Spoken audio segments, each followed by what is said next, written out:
alih daripada kekuasaan. Apa itu? Satu, kalau sudah menguasai buruh, menguasai kekuatan tani, dan juga menguasai angkatan. Daripada angkatan ini belum. Kalau buruh sudah dikuasai melewati soksi, kemudian tani melewati BTI. Tapi dikatakan sudah diadakan beberapa test case daripada di daerah bisa menguasai daerah itu daripada soksinya maupun juga daripada BTI. Hanya angkatan senjata yang belum. Gitu. Angkatan senjata telah diusahakan pula pada waktu konfrontasi dengan Malaysia, mereka telah berusaha membentuk angkatan kelima, menyarankan kepada angkatan udara. Dan sebetulnya telah sedikit besarnya direstui oleh Bung Karno dengan dukungan dari Peking. Senjatanya akan diberikan oleh Beijing pada waktu itu. Tapi kita menolak, masa tidak mungkin ada angkatan kelima. Karena itu yang menjadi penghalang daripada kekuatan PKI untuk merebut kekuasaan yang satu, ialah daripada angkatan senjata. Karena itu strateginya atau taktiknya adalah supaya angkatan senjata lumpuh. Sebelumnya mereka itu mengambil tes, mengambil tindakan dengan jenderal-jenderal yang surat dengan jenderal pimpinan angkatan darat, kemudian lantas hilang, lantas mereka akan mengambil saja. Ternyata melainkan apa? Dan kita itu bagaimana angkatan, tapi kan semuanya kita berjuang. Tes berjuang berjuang, sehingga kalau tidak ada jenderal dan pimpinan, itu juga berjuang lainnya itu dengan juga timbul, apalagi juga terikat pada sumpah prajurit dan juga sabta marga itu.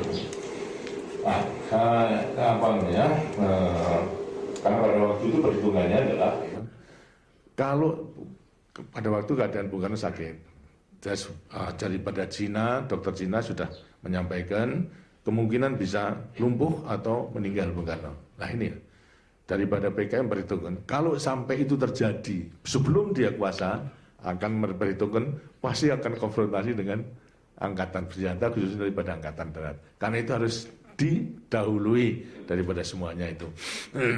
Karena itu mereka berani untuk mengadakan gerakan tersebut. Nah, kemudian daripada gerakan tersebut yang diketuai oleh Untung, sebetulnya PKI hanya membina beberapa perwira saja yang memang sejak mulai dulu dibina. Secara kebetulan saya mengerti pada waktu itu sebagai Panglima Kostrad itu Untung itu memang salah satu perwira daripada batalion di Solo pada tahun 45 ya, batalion 44, karena saya pernah tugaskan di Solo, di Resimen Solo itu selama 3 tahun berbaiki, dan sehingga mengetahui persis siapa daripada satu-satunya itu. Jadi batalion 44 Kleco dipimpin oleh Mayor Dikto itu dulu memang sejak tahun 45 telah diadakan latihan, itu indoktrinasi politik oleh Alimin. Alimin ini tokoh PKI yang tertua, sama dengan Muso, gitu. Dan lebih tua daripada si Aidit, Alimin. Terus menerusin. Dan demikian kita mengetahui bahwa semua kader komandan regu sampai komandan batalnya Dikto itu memang sudah terpengaruh oleh ideologi komunis. Sehingga pada waktu saya mendengar pengumuman yang memimpin di Untung, kalau saya mengetahui, ya sudah, itu mesti PKI gitu. Karena alasannya Dewan Jenderal. Pada waktu itu adalah saya sudah memutuskan agar segera menunjukkan berakyat supaya kita menguasai kembali. Itu saya perintahkan kepada RPKD segera mengungkem. Gitu. Tapi kemudian antara Dewan Jenderal, kemudian saya cabut, biarkan supaya mereka mengumumkan terus saja, sehingga rakyat itu mengetahui apa sebenarnya latar belakang daripada G13 PKI itu. Gitu.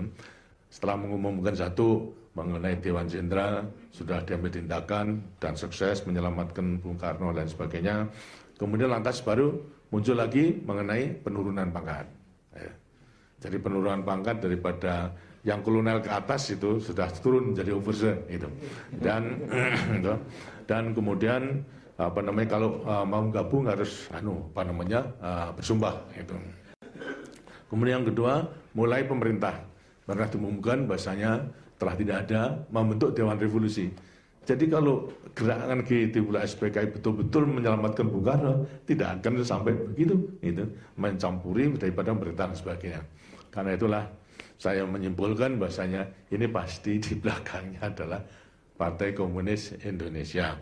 Dan secara kebetulan semua telah diumumkan, sehingga baru pada sore hari kemudian saya gunakan kesempatan untuk menyampaikan kepada rakyat bahasanya keadaan saya kuasai, Bung Karno selamat, Pak Nas juga selamat, jenderal kita belum mengetahui, tapi keadaan saya mengambil sementara pimpinan Angkatan Darat karena biasanya memang demikian. Kalau Jenderal Yani tidak ada, saya yang suruh mewakili, maka saya memutuskan pada waktu untuk sementara mengambil pimpinan pada Angkatan Darat. Dan kemudian lantas bisa berjalan. Nah, ini juga antara yang sudah ada. Apa sebabnya? Kok saya memberanikan diri? Gitu.